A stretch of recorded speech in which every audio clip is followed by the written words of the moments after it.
Hi, this is Jan Spencer, and I am coming to you from Eugene, Oregon. This is Conversations for a Preferred Future, and our guest today is Jim Schenk in Cincinnati, Ohio. I see you there, Jim. Welcome. Thank you. And welcome those of you who are visiting with us today. I think you'll enjoy the conversation with Jim. I've had a number of Zoom sessions with Jim, and this will be Enright Ridge, very much a place you'd like to know more about. So let's just allow me to say a few things about Jim. Jim is a resident of Enright Ridge Urban Eco Village, and he was one of the co-founders in the year 2004. Enright Ridge is a growing community transforming an existing urban neighborhood of diverse people. The ideal is to foster connections with the environment and the surrounding neighborhood. Enright Ridge believes that cultivating community allows the participants to enrich their relationships between one another while creating bridges with Cincinnati and the wider world. And of course, they have a website. It's just one big word. Enright Eco Village is their website, enrightecovillage.org. Jim also co-founded Imago, which is an environmental organization, with his wife Eileen in 1978. That actually predates Enright Ridge, and he's the director of Imago and coordinator. And Jim is also writing a book about Enright Ridge Urban Eco Village. Good to know that he's doing that because a lot of useful information to share, that's for sure. So, well, Jim, there you are. Very good. Uh, Welcome. And can you just tell us a little bit more about your background in creating Enright Ridge? Maybe a little bit before that. What motivates you? How did you become involved with creating an urban eco village? Well, my background, I'm a social worker. And back in the 1970s, I ran a inner city neighborhood center in Covington, Kentucky, which is right across the river from Cincinnati. And one of the things that dawned on us, it seemed like most people weren't happy. You know, our staff, people we worked with, not just the low income, but it seemed like everyone. We started doing some research, and our conclusion is probably 75 to 80% of people in this culture aren't happy with who they are and what they're doing. And our conclusion is that it's because there's a real dichotomy in this culture. The culture says if you got lots of money and stuff, you'll be happy. And if you're not happy, you just don't have enough money and stuff. And the reality is once we get the basic necessities of life, which really doesn't take much in this culture, it's our relationships. And we started out looking at our relationship with each other, and fairly quickly came aware of the fact that we're not just disconnected from each other, but disconnected from this amazing planet that we're part of. So we started looking at how we live if we held the earth and its people as sacred as our most important priority. So Imago and ecological education organizations, we did a lot of workshops, presentations, those kinds of things. But then eventually decided we really needed to walk our talk. And so we did a lot of different things along the way, but we actually got a grant in 1998 to start an eco village in Price Hill. Price Hill is a neighborhood we're in Cincinnati. Has about 40,000. And we got a grant, and we really didn't get the eco village set up. And the reason was we actually had some research done, and there was three reasons. One is it was too large an area. It was the most depressed area in Price Hill, and we didn't have a support system there. But out of it, my wife was an amazing organizer. My background is community organizing. I tell people I'm good, but she was better. but she organized Price Hill Will, which is a comprehensive community development organization in Price Hill. And they're still around doing some amazing work. We actually split them off in 2004 because they weren't as ecologically oriented as we were. But one morning I woke up about 4 o'clock and I thought, Enright Ridge, we're not too big. We're not terribly depressed, and we have a support system here. So I called together a group of people, 25 people I invited to come set up an eco-village on Enright Ridge, and 17 people came. And we worked on that night, decided what we wanted to do. And, in June of 2007, our eco-village was started. That's what taking some initiative will do for you. You put yourself out there and you have a good idea that resonates, and some people are going to respond, of course, what you discovered there. So I want to do this.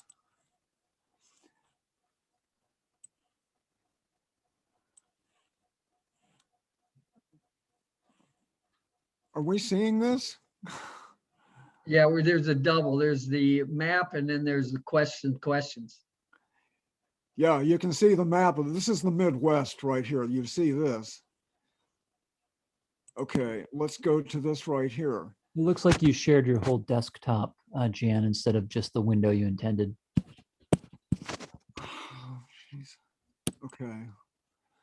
Let us.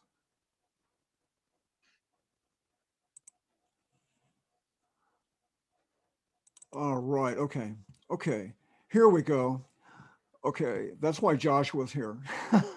Okay. So this is Cincinnati. This is the Midwest right here, Great Lakes. So then let's just kind of zoom in a little bit closer. This would be. That's Enright there. Enright Ridge right here. This is the cemetery. This is Imago. And then let's take even another view right here. Okay, so Jim, tell us what we're looking at here. Well, the top street, Enright is sort of like a pencil mark running down into a wooded area. We have about 200 acres of woods and cemetery surrounding the street. And so that is Enright. And then a little bit down is Terry Street, and then McPherson, and then Wells Street. So those are the 3 streets that we're involved in. We started Enright and then expanded to Terry and McPherson, and recently expanded on to Wells. And we did it based on streets that were connected to Imago, is how we sort of decided what streets to work on. And they're all dead end streets, all 4 of them. Well, it looks to me like if you had a community member living here and they wanted to go visit somebody over here, the easiest way is to walk through the woods. Well, there's actually a path through, that's a little street there. And if you continue, you can go through that woods. There's actually a path through the woods through Imago over to Enright. Yeah, just like that. Okay, sure. Okay. So what are the areas we're looking at? This is several hundred acres right here, a couple hundred acres? All this right here? Well,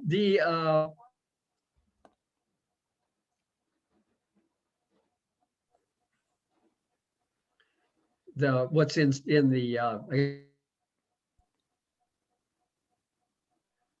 and then the rest, as I said, there's a lot of woods around this. Great. Okay. So tell us a little bit about what are the goals? What are other people's motives for being a part of your group here? Just give us a little bit of an idea of the evolution. How many people identify? I understand that not the entire street is eco-village. It's all very voluntary. Some people identify with Enright Ridge. Some people are not involved. Some people are sympathetic. Give us a little bit more of an idea of how your eco-village works and who's involved with that. Well, I think the primary goal of what we're about is really supporting each other to live sustainably. To me, that's one of the underlying things. And maybe even more important, to support each other to fall in love with this amazing planet we're part of and to recognize our interconnectedness. And then I think in another level is people really caring for each other. My wife died this past December. We were married 51 years. So, it's fairly recent, but the support I got from the community was just amazing. So, that to me is example of, the care that's here. The other thing is because of this, we've really become a destination neighborhood. People really do want to rent here, to buy here. We don't have enough places for people to move in. And I think our ultimate goal is for us to be a demonstration of how we can live in our urban areas. We've got to stay in our urban areas. We can't expand out. We've got to figure out how to use the existing buildings. Otherwise we destroy the earth even more. So how do we convert our cities? So that's really what we're looking at. And I think the eco-village is one way that we can do that. So in terms of people, I would say, it's a rough thing, but about a third of the people are involved. About a third of the people in the eco-village are open to what we're doing, and about a third are indifferent. But we don't have a lot of opposition because we have significantly improved the neighborhood. So, even people who aren't ecologically oriented or community oriented, respect what's going on and, don't complain much. Have you had people who at an earlier point were saying, okay, that's fine, I don't mind, I'm not going to be involved, but who later said, this is pretty cool, I think I would like to be involved? Well, it's interesting. Almost everybody, especially on Enright, McPherson, even though they're not involved have done something in relationship to the eco-village. They may have insulated their home. One person who just had not been involved at all and hardly talked donated us a bicycle. We were starting the bicycle co-op. So people just do things. We did recycling on the street before the city was doing recycling, and people participated. So, there was a camaraderie that's set up. We know everybody on the street, so we have a really good relationship with everyone. So these people, you're seeing this image right here, these people are all neighbors. Probably some of them are identify with the eco-village, maybe some don't, but this looks like, a pretty diverse group of people and a pretty a group of people who look like they're glad to be there. This looks like a pretty nice place that a lot of people say, that looks, I wouldn't mind living in a place like that. What's going on here with this picture? We needed a picture for something. I can't even remember what. And so we just gathered people there and took a picture around that sign, our Enright Ridge Urban Eco Village sign. And most of the people are involved. These are most of the people, a lot of them who are involved in the eco village. So tell us a little bit about, just briefly, the demography of participants. You have some Black, white, Asian, you have diverse people, people with different kinds of professions. Yeah, because we're a destination neighborhood, we have a lot of quite well-educated people living in the eco-village. But since we moved into an existing transitional neighborhood, there were a lot of people already living here. And so the demographics are pretty broad. We're mostly white. There's no doubt about that. But we do have African-American, we have some Native Americans, Hispanics who live in the eco-village. So it's pretty, right now, Price Hill and it used to be about 60% homeowners and about 40% renter. And in a transition around 2000, it almost reversed. Now we're about 35% homeowners and about 65% renters. However, in the Eco Village, it's about 85% homeowners. I see. So- Sure. Uh-huh. Yeah, So, people who are pretty committed to the place.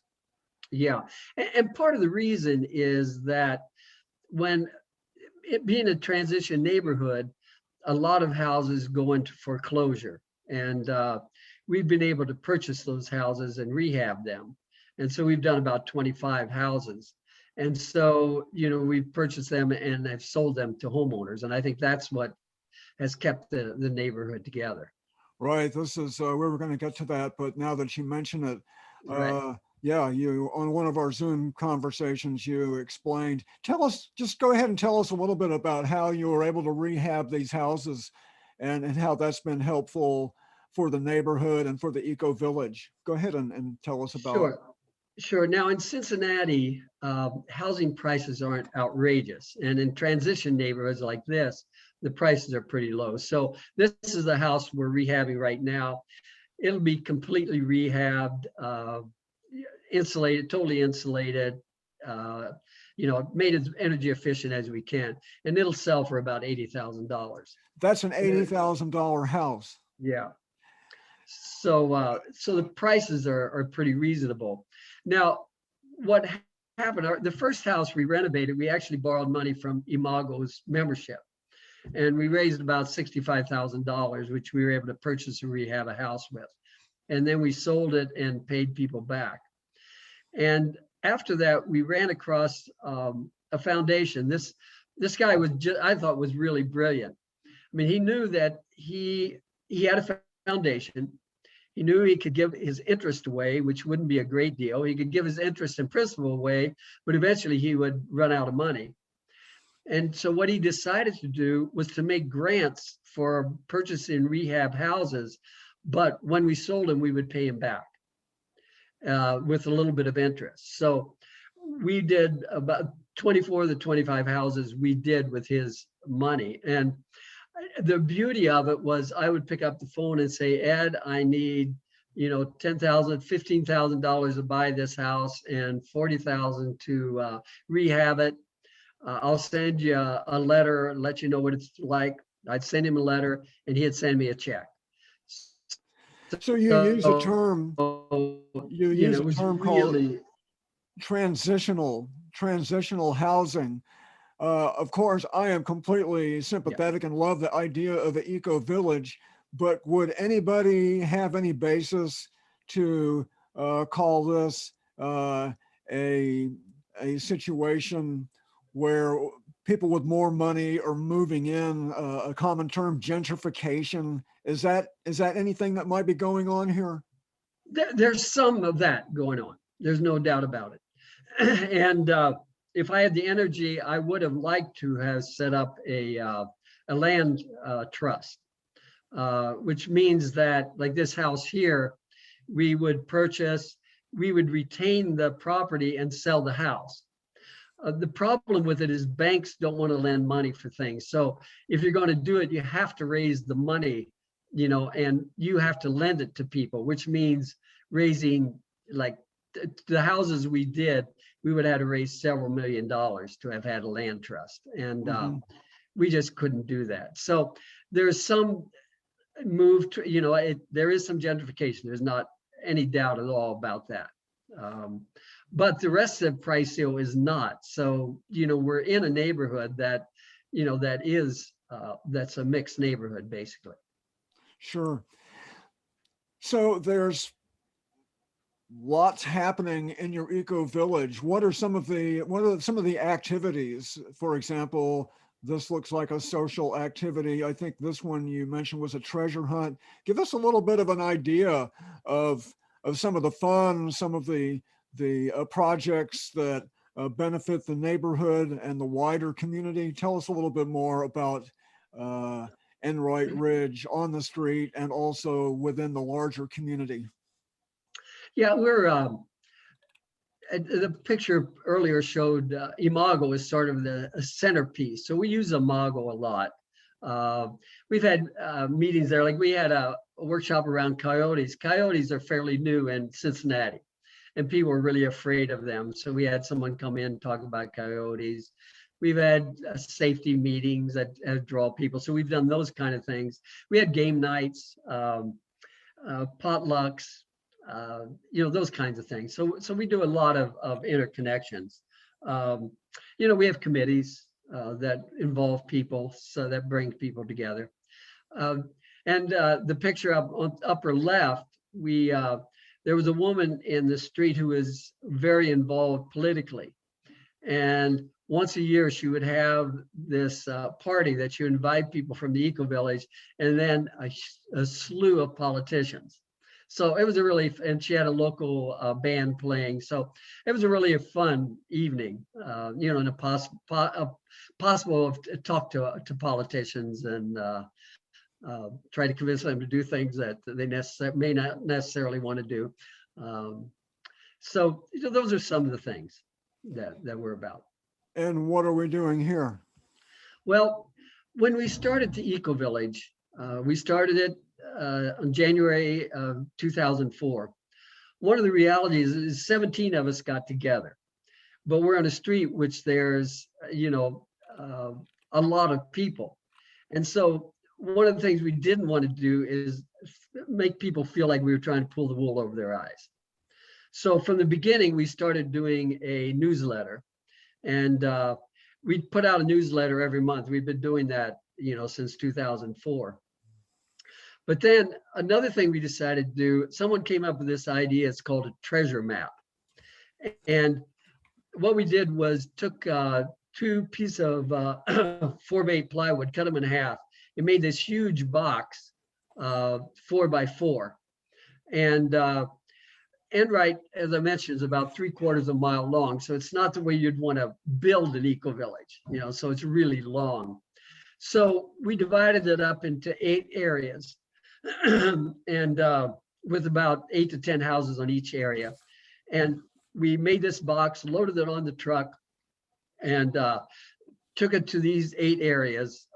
And we'd stop, put a couple tables down, put the box on one, and then on the other, put all this stuff that people could make a collage with. And we had what we called ambassadors. We send out notices ahead of time. And then when the box would get into an area, the ambassadors would go to the 8 or 10 houses and encourage people to come out. And each side of the box had a different thing. In terms of the eco village, what would you like to see in terms of greening, in terms of housing, in terms of communication, in terms of marketing? So there were the 4 sides, and people build a collage around each of these, saying what they would like to see. So that was the primary reason. And then once we got that done, we took it back, and what they're doing there is actually analyzing some of the information that came out of it. And we developed committees out of that treasure mapping. So it was a really a fun and really exciting event. About 2/3 of the households, in the neighborhood came out. So we had a really good turnout. Community building. Yes. And as I said, letting people know who we were and what we're about, and that we weren't trying to pull things over their, eyes, that we wanted to involve them and to be part of it. So, yeah, and there's a fair amount of agriculture. I think, did you identify this? Is this some kind of a gardening class or something here? Well, we had a CSA for about 12 years. They just explain what a CSA is. It's community supported agriculture. And basically you join it, put in a certain amount of money, and then get vegetables and fruit, once a week for like 26 weeks is how long we had it. And the person bending over there, he was our first farmer. He's just an amazing farmer. And he was basically teaching these people how to work, because we had work teams. And this was a work team that was helping him. So he started off teaching them how to do it, and then they would go out and do the work. So are these people community members here, or was this to the wider? It, thi- this was to the wider. I would say about a third to half were from the community, and the other half were from wider. Most from Price Hill. But Sure. Well, that's reaching out to the wider neighborhood and making friends. yeah, and we had about 70 members at one point. So it was, it was a nice CSA. It was a nice group of people, and it And was a great way to meet people and communicate. Once a week, you meet them, when you go pick up your food. And the beauty of it, I mean, I had to go a whole half mile to get my food, so it was very local. yeah. So what is this we're looking at here? Newsletters. This is what Enright Ridge puts out and shares with the wider community. Yeah, with the four streets. And it comes out mostly once a month, probably 10 times a year. We probably miss a couple months, but it comes out pretty regularly. And that's a hard copy newsletter. You probably send that out Yes. on email as well. No, we do, but on the street we actually deliver it. We use the ambassadors we set up, and so we drop a number of newsletters at each of the ambassadors, and they hand them out. What is your relationship with the city? You're doing something that's probably not real common. Is there any kind of conflict with easements or regulations of traffic or parking or a business? Um, how do you get along with the city of Cincinnati with doing this? Well, first of all, Imagle's been around for over 40 years. And so we've set up a relationship. And then Price Hill Will, is a comprehensive community development organization. And as I said, my wife was just an amazing organizer, and people loved her. And she knew every mover and shaker in Price Hill, and also a large number of the uh, council members, the mayor. So we knew these people. And we actually, at one point, the only sort of difficult we had is people were growing native plants in their front yard. And in Cincinnati, native plants were considered weeds. So Oh, there was a weed ordinance. So people on the street got fined for a weed. So a couple of people on the street actually worked, and it took them 4 years, but they got that ordinance changed in the city of Cincinnati. And so we've kept a good relationship with the city, and with the neighbor, and with Price Hill. We've been members of the community council, and so yeah, we have a really, as I said, we've had no problem with them at all. I mean, I always say, the worst thing that can happen is for the city to say they want to come and help you. That makes me a little nervous. So we haven't had any of those problems. yeah, yeah. Are you, you mentioned community council. Is that the same as a neighborhood association? Yes. So Yeah, they call it. tell us a little bit about, just in general, uh, is that Price Hill, that's the Price Hill Neighborhood Association. Tell us just a little bit about what, in a more generic way, what a neighborhood association is, and then perhaps how you might be engaged with the neighborhood association on behalf of Enright Ridge, and what are the benefits of being engaged with the neighborhood association? Well, Cincinnati has 52 what they call community councils. So we have 52 neighborhoods, and Price Hill was actually, the city divided in two, which was a crazy thing to do, but they did. And so we have East Price Hill and West Price Hill. And we really don't have a relationship in terms of the eco village itself. It's more, us going as individuals and participating. I mean, at times we've gone, and, if we needed something or they needed something, we might collaborate with them, but we haven't had as the eco village, we haven't had a real strong presence, as the eco village. Sure. I know here in Eugene, Eugene also has a neighborhood program.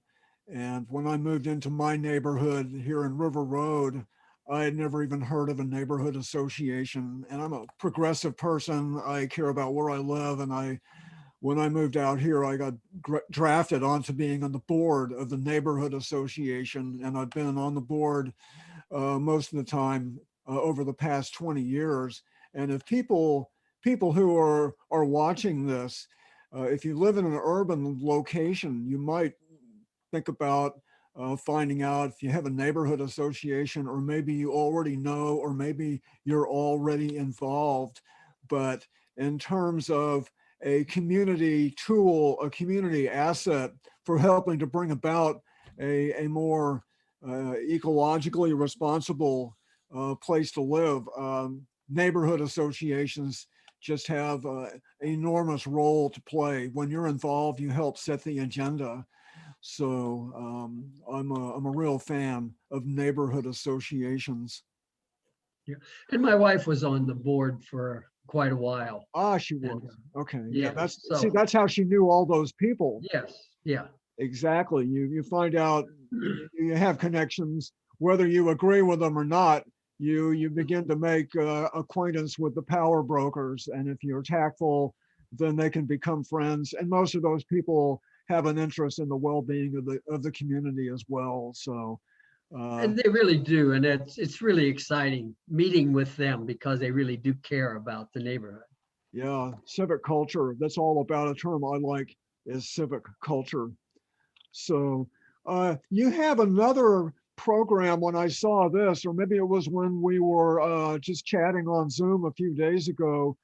You have an intern program there at Enright Ridge. Tell us about that. I think that's really exciting.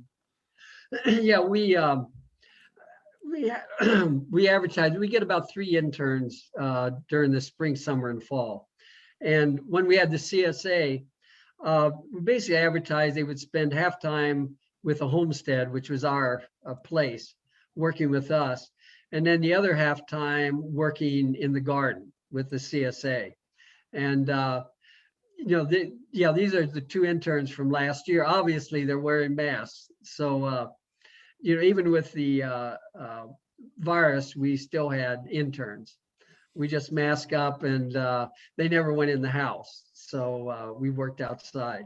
And these were And interns who lived in Cincinnati. I think you said sometimes people stay some time at Enright Ridge who are from out of town, and some people are local and they go home at the end of the day.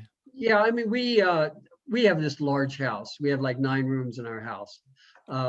And so we would put up 2 or 3 interns during the summer. They would live here. Now this past year we didn't because of coronavirus. And so we'd provide them with housing and $100 a week. So that's what they got in exchange for the work they did, but also the education. And I always say, they go to school and they pay this hunk of money.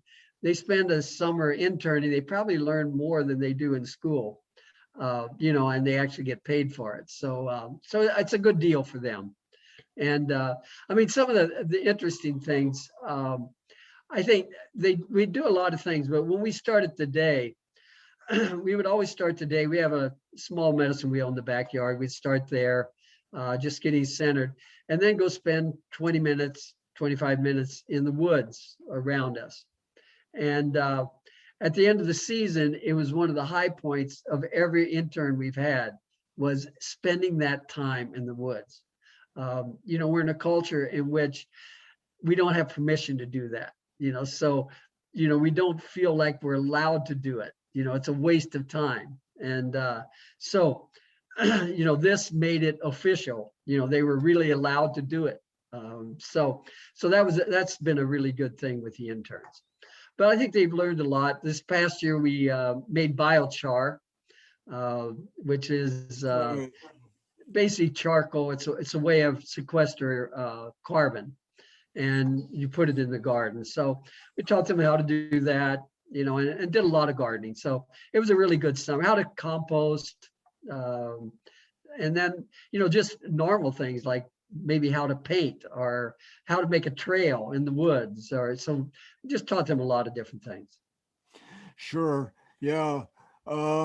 And have you had any opportunity to follow up? You've been doing this for a number of years, having interns for a number of years. And have you Yeah. had a chance to follow up with people to get updates on maybe how this might have affected their life? Maybe they went off and started an eco village somewhere, or maybe they will at some point. That's right. I mean, I think almost all of them, and I think this helps ground them in terms of Earth. So I think all of them have some connection with the Earth. A young woman who was here 2 years ago has gotten into rock climbing, and she goes down to Red River Gorge, which is an amazing little area here, and does rock climbing. But it really is a connection with the Earth that she has learned to do, and so, I think that it's really exciting. Her day job is not doing that, but, she's carved this out so that she allows herself to connect with the Earth. Yeah, well, I would imagine that just by the fact that they took the initiative to be an intern at Enright Ridge Urban Eco Village, that says something pretty positive about those people in the first place, I would think. It does. And And- we've just had amazing people. I mean, it's been really, I've been really honored to have these just great young people. I mean, one of the problems I have, I'm 77 years old. For some reason, my stamina isn't what it was when I was 21, 22 years old. So by the end of the day, I am just done, and they're going off doing something else. But we do okay.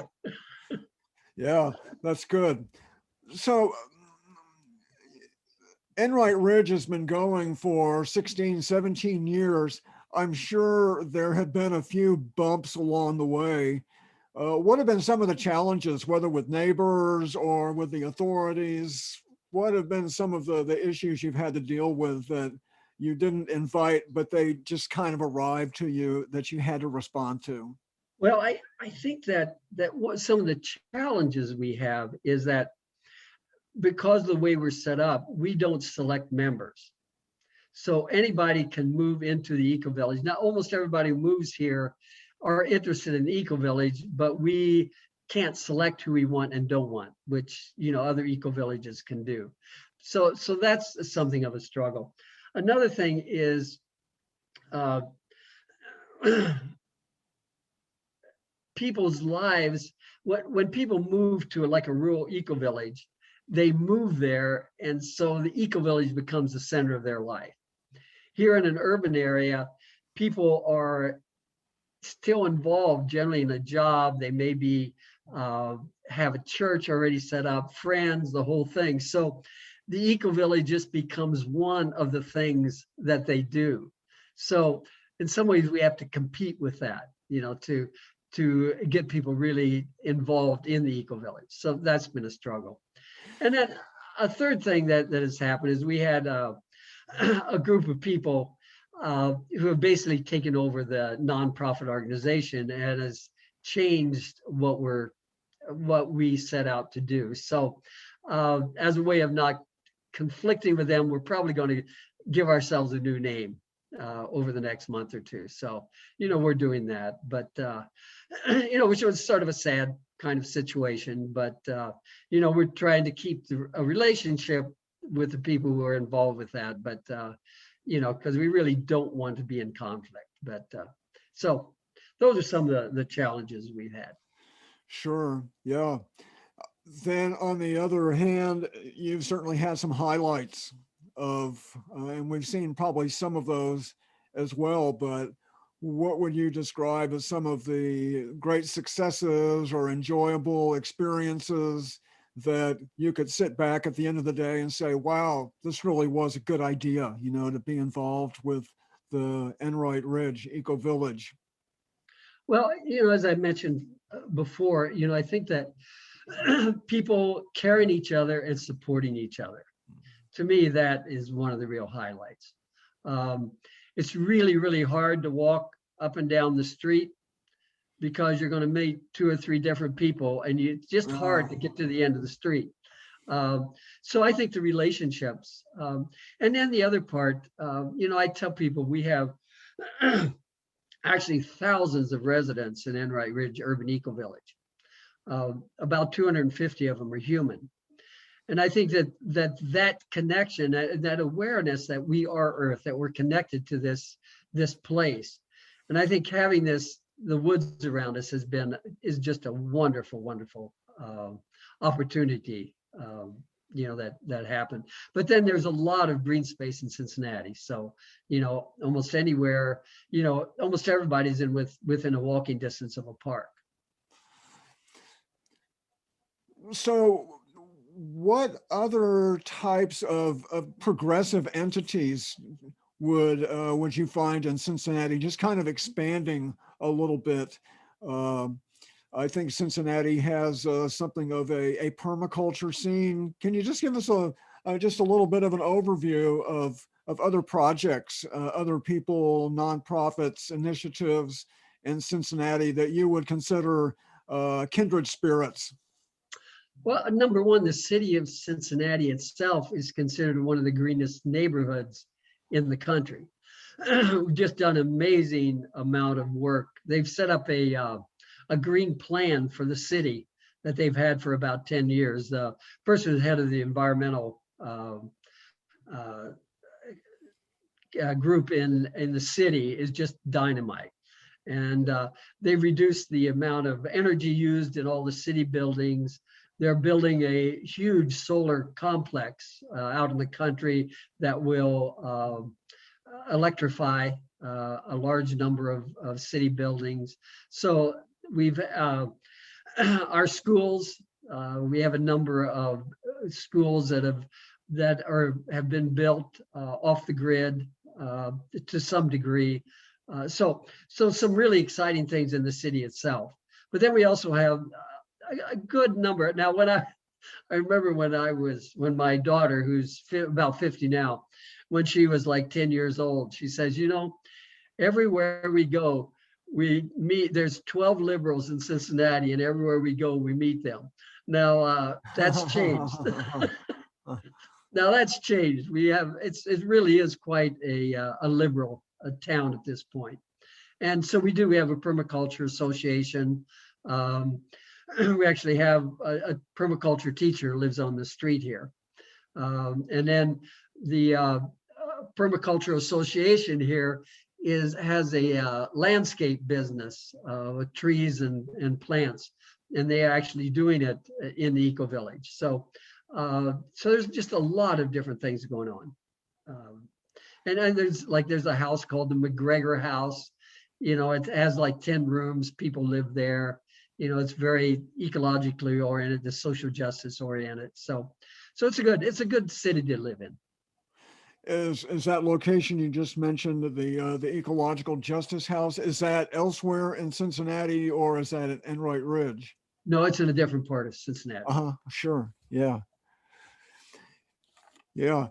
So if somebody were to ask you, what's the best way, do you think, to get to know your neighbors, and maybe with a modest agenda to do some cooperation with neighbors, maybe with the ideal of maybe an eco village at some time in the future? But how do you get started in doing this? You had the initiative to call people together. And of course, you had some personal social skills and experience that obviously made that first coming together pretty successful. It's grown a lot since then. How can somebody get started in at least knowing their neighbors and maybe borrowing tools and perhaps over time building up more of a community and perhaps even becoming something like an eco village at some point? What's the advice? Well, my feeling is if you want to start an eco village, what you need is about 2 or 3 other families, households. And so, you can find people in the neighborhood, or you might encourage some friends to move there. And I think once you've done that, most people aren't adverse to having the neighborhood called an eco village. as long as you're not trying to force them to do anything. So, and once you get together, to start doing a newsletter. I mean, we put out a newsletter, and we have some things about living greener. We have a group called the Eco Village Green Group, and we put out a Dear Egg column in the newsletter each time, which reflects somewhere about an ecological thing. But then we also put out, the gossip in the neighborhood. What's happening in the neighborhood to different people. Somebody just got married, or had a baby, or whatever. We'll put that in the newsletter. Right. So I think doing some type of newsletter is a great way of doing it too.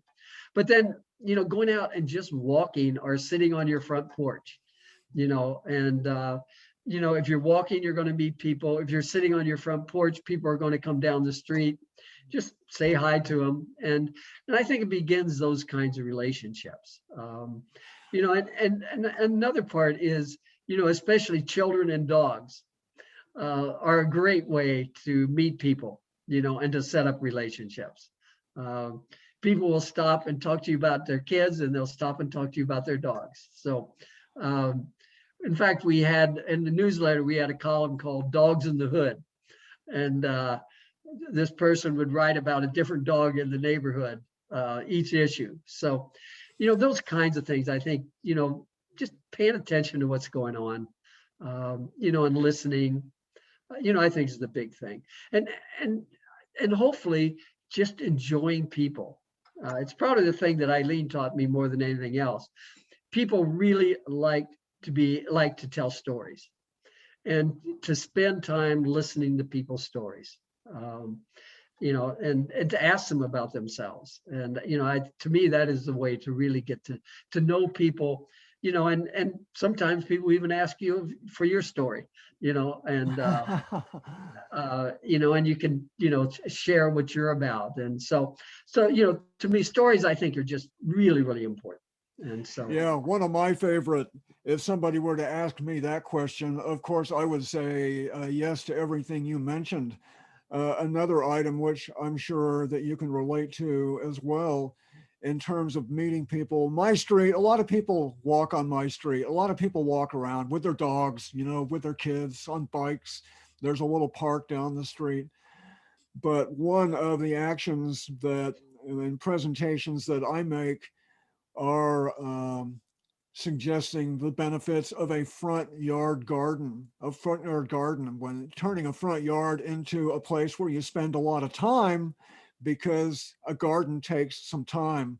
And that's another really good way to meet people, because a lot of people like to talk about gardens.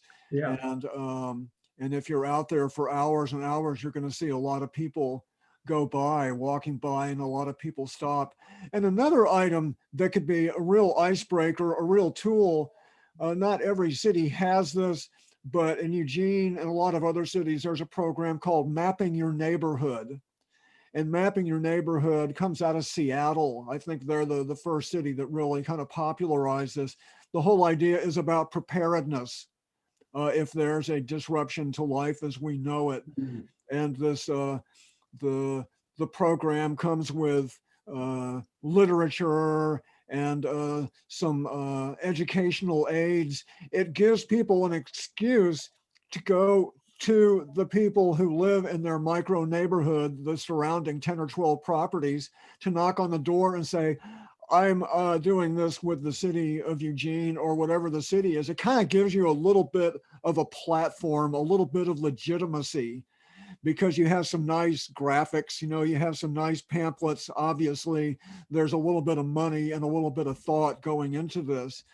But that's another way that maybe other cities have something by a different name that's similar to that.